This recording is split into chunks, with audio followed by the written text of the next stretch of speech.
അതിനു മുമ്പായിട്ട് നാളെയാണ് നമ്മുടെ മീലാദു ശരീഫ് റബീഉൽ അവ്വൽ 12 സുബഹിക്ക് 3:45 എല്ലാവരും പള്ളിയിലെത്തണം. അപ്പൊ അതെങ്ങനെ എത്തും? നല്ല മഴ ഉണ്ടാവും, നല്ല തണുപ്പുണ്ടാകും.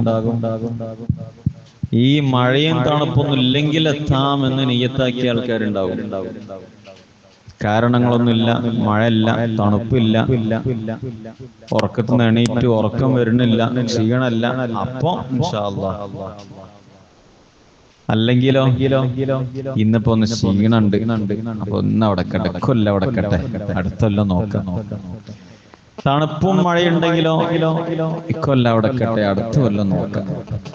എന്തെങ്കിലും ഒരു ന്യായം നമ്മുടെ മനസ്സിലേക്ക് വരുന്നുണ്ടെങ്കിൽ ആ ന്യായത്തെ നമ്മൾ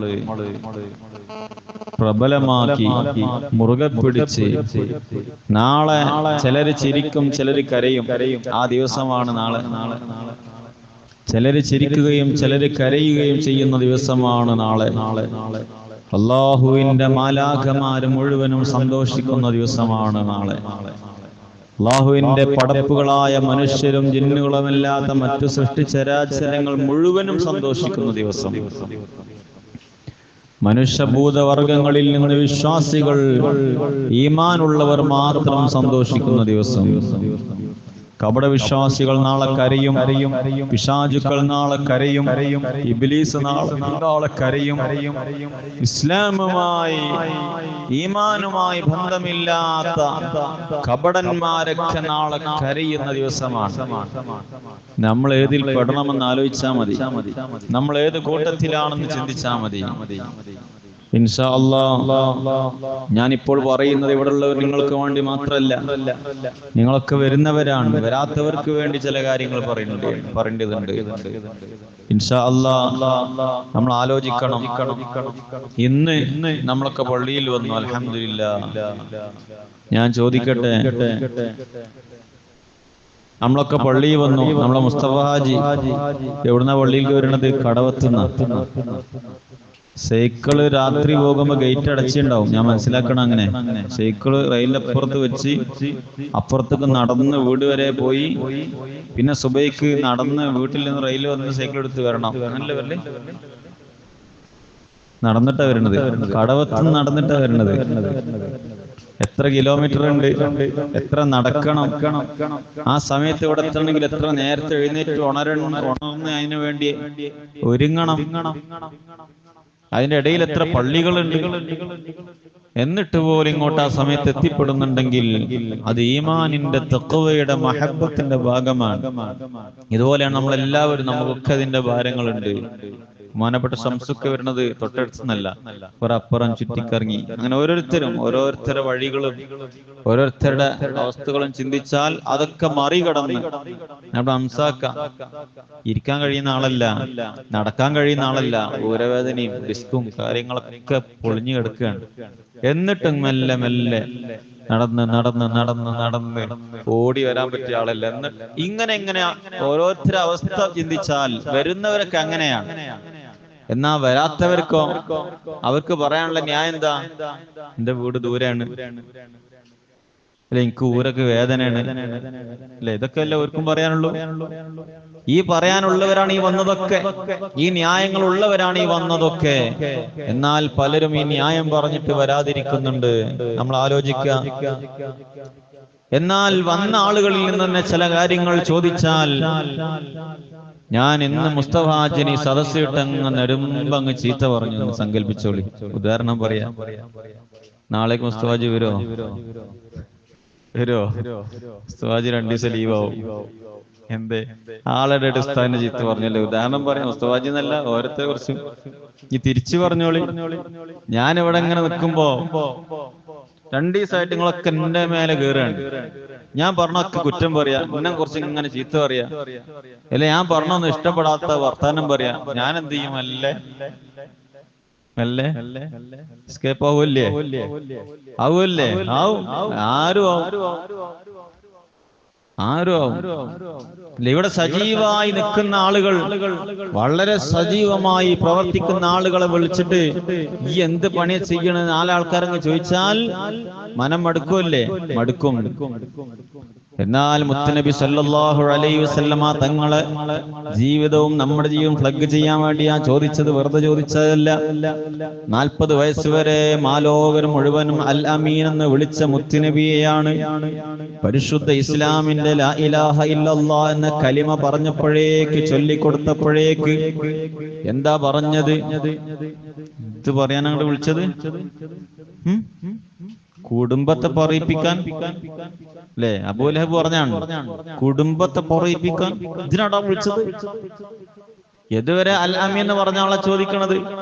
നാട്ടുകാർ മുഴുവനും ചീത്ത പറയാൻ തുടങ്ങി, നമുക്ക് പിറാന്താടാന്ന് പറയാൻ തുടങ്ങി, അനക്ക് തലക്ക് സുഖല്ല, അനക്കെന്ത് പറ്റിയണെന്ന് പറഞ്ഞില്ലേ, എന്തൊക്കെ പറഞ്ഞു. അങ്ങനെ ആക്ഷേപങ്ങളെ 100 കൂട്ടം ആക്ഷേപങ്ങളും പരിഹാസങ്ങളും കുറ്റം പറച്ചിലും തെറി പറച്ചിലും അടിക്കാൻ വരലും കൊല്ലാൻ വരലും ഇതൊക്കെ ഉണ്ടായിട്ടും മുത്തുനബി സല്ലല്ലാഹു അലൈഹി വസല്ലം തങ്ങള് 2 ദിവസം എന്നെ കുറ്റം പറഞ്ഞപ്പോഴേക്കും ഞാൻ എസ്കേപ്പ് ആവുമെന്ന് പറഞ്ഞ മാതിരി എസ്കേപ്പ് ആയോ? എസ്കേപ്പ് ആയില്ല. ഉറച്ചു നിന്നു, അവിടെ നിന്നു. ആ മുത്തുനബി സല്ലല്ലാഹു അലൈഹി വസല്ലം തങ്ങളിലേക്കാണ് ഉമർ ഖത്താബ് റളിയല്ലാഹു അൻഹു ഈമാനുമായി വരുന്നത്. വിശ്വസിച്ചുകൊണ്ട് വന്നിട്ട് നബി തങ്ങളോട് പറഞ്ഞു, നബിയെ നമുക്ക് ഇങ്ങനെ ഇരുന്നാ പറ്റൂല, നമുക്ക് നല്ലൊരു റാലി നടത്തണം, നല്ലൊരു റാലി നടത്തണം. ഏത് റാലി? നല്ലൊരു ഇസ്ലാമിന്റെ വിളംബരം നടത്തിക്കൊണ്ട് റാലി നടത്തണം. അതൊരു റാലില്ല, ഒന്നുമില്ല. നബി തങ്ങള് ആലോചിച്ച് എന്ത് പറ്റും? ഉമർ ഖത്താബ് വന്നപ്പോൾ ആവേശാണ്, ആവേശം കെടുത്താൻ പറ്റൂല. എന്നാലോ ഉമർ ഖത്താബ് തങ്ങൾ പോക്കിരിയാണ്, ഊക്കനാണ്, നല്ല ഉശിരുള്ള ആളാണ്. പക്ഷേ ഈ ഉമർ തങ്ങളെക്കാൾ ഉശിരും മൂക്കന്മാരുമായ കുറെ ആൾക്കാർ ചുറ്റോട്ടും ഇഷ്ടം പോലെ ശത്രുക്കളിലുണ്ട്. എന്താവെന്ന് പറയാൻ പറ്റൂല. അന്ന് റാലി നടത്തിയാൽ കൂട്ടമായി ഒന്ന് ആക്രമിച്ചേക്കാം, കൊന്നുകളഞ്ഞേക്കാം, ചുറ്റുപാട് നിന്ന് കല്ലെറിയാം, പരിഹസിക്കാം, എന്തു സംഭവിക്കാം, പ്രവചിക്കാൻ കഴിയാത്ത രൂപത്തിൽ അന്നത്തെ അവസ്ഥയായിട്ട് പോലും മുത്തുനബി സല്ലല്ലാഹു അലൈഹി വസല്ലം തങ്ങൾ സമ്മതിച്ചു. എന്നിട്ട് ഇസ്ലാമിൽ ആദ്യത്തെ റാലി നടന്നു. കാലാവസ്ഥ അനുകൂലല്ല, സാഹചര്യം അനുകൂലല്ല, അവസ്ഥ അനുകൂലല്ല. അനുകൂലാണോ? ജീവൻ പണയം വെച്ച റാലിയാണത്. ജീവൻ പണയം വെച്ച റാലിയാണ് നടന്നത്. നാളെ നമുക്ക് റാലി നടക്കുമ്പോ ആരെങ്കിലും കല്ലെറിയോ എന്ന പേടി നമുക്കുണ്ടോ? ആരെങ്കിലും നമ്മൾ ആക്രമിക്കോ എന്നുള്ള ചെറിയ ഭയം നമുക്കുണ്ടോ? ഒന്നുമില്ല, ഒരു ഭയവുമില്ല. നിർഭയരായി ചിരിച്ച് നമുക്ക് റാലി നടത്താൻ സാധിക്കുമെങ്കിൽ പോലും നമുക്ക് പല ന്യായങ്ങളും പറഞ്ഞ് ഒഴിയാനുള്ള മാർഗങ്ങളാണ് പലരും ചിന്തിക്കുക. എന്നാ അന്ന് ജീവൻ പണയം വെച്ച, ജീവൻ ബാക്കിയാകുമോ എന്നൊരു പ്രതീക്ഷയുമില്ലാത്ത റാലി, ആദ്യത്തെ റാലി നടക്കുകയാണ്. മുമ്പിൽ ഉമർ ഇബ്നുൽ ഖത്താബ് റളിയല്ലാഹു അൻഹു നിന്നു. ശത്രുക്കളെല്ലാം കൂട്ടമായി വന്നെന്താണ് റാലി? ഇവിടെ ഒരു പരിചയമില്ലാത്ത റാലി. മുമ്പിൽ തന്നെ ഉമർ ഖത്താബ് തങ്ങളാണ്. അങ്ങോട്ട് പോയാൽ ഒരു പക്ഷേ ഇറച്ചിയില് മണ്ണ് വാരും, ഇറച്ചിയില് മണ്ണാവും. തൽക്കാലം അങ്ങോട്ട് പോകണ്ട എന്ന് കരുതി പിന്മാറാണ്. ഓ പ്രിയപ്പെട്ട മുഅ്മിനീങ്ങളെ, ഇവിടെ നമ്മൾ ചിന്തിക്കേണ്ടത് മുത്തുനബി സല്ലല്ലാഹു അലൈഹി വസല്ലമ തങ്ങൾ ആ നടത്തിയ റാലി നടക്കുമ്പോൾ അവരുടെ മാനസികാവസ്ഥയും കാലാവസ്ഥയും സാഹചര്യം എന്താണ് എന്ന് ആലോചിക്കുക. ഇന്നത്തെ സാഹചര്യം എന്താണെന്ന് ആലോചിക്കുക. അതുകൊണ്ട് നാളെ നല്ല മഴ ഉണ്ടാകും. അപ്പൊ റാലി നടക്കൂലട്ടോ, നടക്കൂല. അതിപ്പാട് പോയിട്ട് കാര്യമില്ല. ഈ കോരിച്ചെറിഞ്ഞ മഴയത്ത് എങ്ങനെ റാലി നടക്കാനാ? നമ്മളങ്ങ് പോരാൻ തീരുമാനിക്കും. അത് പറഞ്ഞുതരാൻ ഒരാളുണ്ട് നാളെ. നമ്മളോട് ഇതൊക്കെ പറഞ്ഞുതരാൻ നാളെ ഒരാൾ കാത്തിരിക്കുന്നുണ്ട്. അതാരാ? ഇബ്ലീസ് കാത്തിരിക്കുന്നുണ്ട്. എടാ, ഈ മഴയത്ത് എങ്ങനെ റാലി നടക്കും, എങ്ങനെ മൗലൂദ് നടക്കും? നമ്മളവിടെ ചെന്നാലും കുറച്ച് ആൾക്കാരെ ഉണ്ടാവുള്ളൂ എന്ന് പറഞ്ഞ് നമ്മളെ പിന്തിരിപ്പിക്കാൻ റെഡിയായി കോട്ടിട്ട് നിൽക്കുന്നുണ്ട് നാളെ ഇബ്ലീസ് ലഅനത്തുല്ലാഹി അലൈഹി. അപ്പൊ നമ്മളും ഒരു പറഞ്ഞല്ലേ, വല്യാപ്പ പറഞ്ഞല്ലേ, ആയിക്കോട്ടെ, ഞാൻ സ്വീകരിച്ചു, കബിൽത്തു, ഞാൻ സ്വീകരിച്ചു. നമ്മൾ കബിൽത്തടിക്കാൻ നിൽക്കുക നാളെയാണ്. ആ കബിൽത്തടിക്കാനല്ല നിൽക്കേണ്ടത്. ഫോടാ എന്ന് പറഞ്ഞ് അട്ടി ഓടിച്ച് എത്ര കൂരിട്ടാണെങ്കിലും, എത്ര മരം കോച്ചുന്ന തണുപ്പാണെങ്കിലും, എത്ര കോരിച്ചൊരിയുന്ന മഴയാണെങ്കിലും ആ നടത്തിയ റാലിക്ക് പിന്തുണയായി നമ്മൾ നടക്കണം. പരിശുദ്ധ ഇസ്ലാമിന്റെ വിളംബരമായി മുത്തുനബി തങ്ങളെ മദ്ഹുകൾ ഈ നാട്ടിൽ മുഴുവനും മുഴങ്ങി കേൾപ്പിക്കണം. സ്വലാത്തുല്ലാഹ് സലാമുല്ലാഹ് അലാ ത്വാഹ റസൂലില്ലാഹ് സ്വലാത്തുല്ലാഹ് സലാമുല്ലാഹ് അലാ യാസീൻ ഹബീബില്ലാഹ് എന്ന സ്വലാത്തുകളും സലാമുകളും നമ്മുടെ നാടിന്റെ ഓടുവഴികളിലൂടെ, വരമ്പിലൂടെ, പാടത്തൂടെ, പറമ്പിലൂടെ, ഇടവഴികളിലൂടെ, റോഡിലൂടെ, പറമ്പിലൂടെ ഇത് ചൊല്ലി നമുക്ക് നടക്കാൻ കഴിയണം. അതിന്റെ ഭാഗമാവണം. പ്രിയപ്പെട്ട മുഅ്മിനീങ്ങളെ, ഈ സ്വലാത്തുകൾ മദീനയിലേക്ക് എത്തിച്ചേരണം. നമുക്കത് ചൊല്ലാൻ കഴിയണം, അതിൽ കൂടാൻ കഴിയണം, അതിൽ അംഗമാകാൻ കഴിയണം. അടുത്ത കൊല്ലത്തിലേക്ക് മാറ്റിവെച്ച് നമ്മൾ ഖബറിന്റെ ഉള്ളിൽ കിടന്ന് ആലോചിക്കണം. പഠിച്ചോനെ, കഴിഞ്ഞ കൊല്ലം എനിക്ക് പോകാൻ പറ്റിയില്ല, ഇപ്പൊ ഞാൻ ഖബറിലാണ്, എനിക്ക് ഇനി കഴിയൂലല്ലോ എന്ന് ചിന്തിച്ച് ഖേദിക്കാൻ അവസരമുണ്ടാക്കരുത്. അതുകൊണ്ട് എല്ലാ ചെറുപ്പക്കാരോടും, യുവാക്കളോടും, എല്ലാ ആളുകളോടും പറയട്ടെ, നാളത്തെ പ്രഭാത മൗലിദിലും റാലിയിലും പങ്കെടുക്കുന്നതിൽ നിന്ന് പിന്തിരിയുന്ന ഒരൊറ്റ ന്യായവും നമുക്കുണ്ടാവരുത്. മഴയാണെങ്കിലോ, മഴ കൊള്ളാത്തവരാ നമ്മള്, മഴ കാണാത്തവരാ, മഴ കൊള്ളാത്തവരാ, മഴ ഉണ്ടായിട്ട് വേറെ അങ്ങോട്ട് പോവാത്തവരാ, മഴ ഉണ്ടായിട്ട് എന്തെങ്കിലും നമ്മളെ കല്യാണം ഒഴിവാക്കിയണോ? മഴ ഇന്ന് കല്യാണത്തിന് പോകണ്ടോ, ഇന്ന് കല്യാണത്തിന് നടക്കൂല, മഴയാണ്, ഇന്ന് കല്യാണം ഉണ്ട്, മഴ ചെയ്തു, നടക്കൂല. നിർത്തിച്ചണോ? എന്തെങ്കിലും നിർത്തിച്ചു. നമുക്ക് വേണ്ടത് ഒന്നും നിർത്തിച്ചില്ല.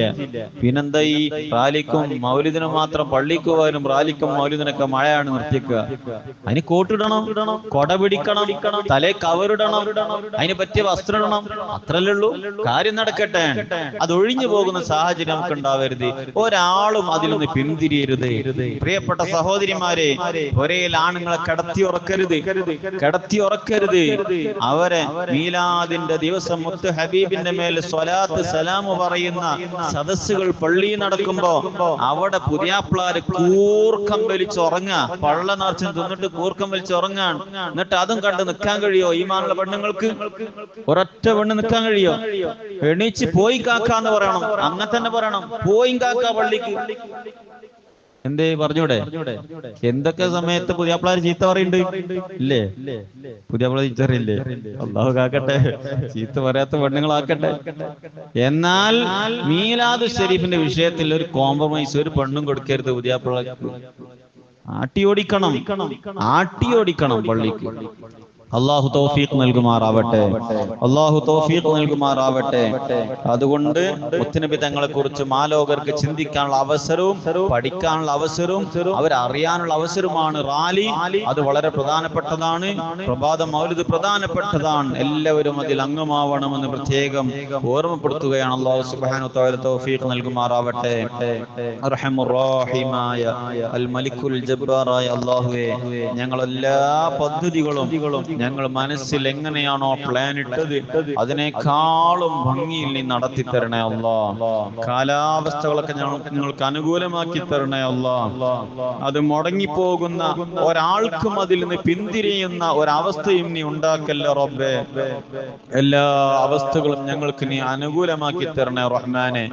ആരെല്ലാം അതിന്റെ ഭാഗമായി അതിൽ അംഗമായി വരുന്നുണ്ടോ അവർക്കെല്ലാവർക്കും മുത്ത് തങ്ങളെ കയ്യിൽ നിന്ന് ഹൗലുൽ കൗസർ വാങ്ങിക്കുടിക്കാനുള്ള തൗഫീഖ് നൽകണേ അല്ലാഹ്. സിറാത്ത് പാലം കാലിടറാതെ വിട്ടുകടന്ന് മുത്ത് ഹബീബ് ചെന്നെത്തിയ സ്വർഗ്ഗത്തിലേക്ക് എത്താൻ നീ തൗഫീഖ് നൽകണേ അല്ലാഹ്. നരകത്തിന്റെ ഭീകരതയിൽ അതിൽ പങ്കെടുക്കുന്ന ഒരാളെയും നീ അംഗമാക്കല്ലേ അല്ലാഹ്. നീ കാക്കണേ അല്ലാഹ്. ആമീൻ. അൽഹംദുലില്ലാഹി.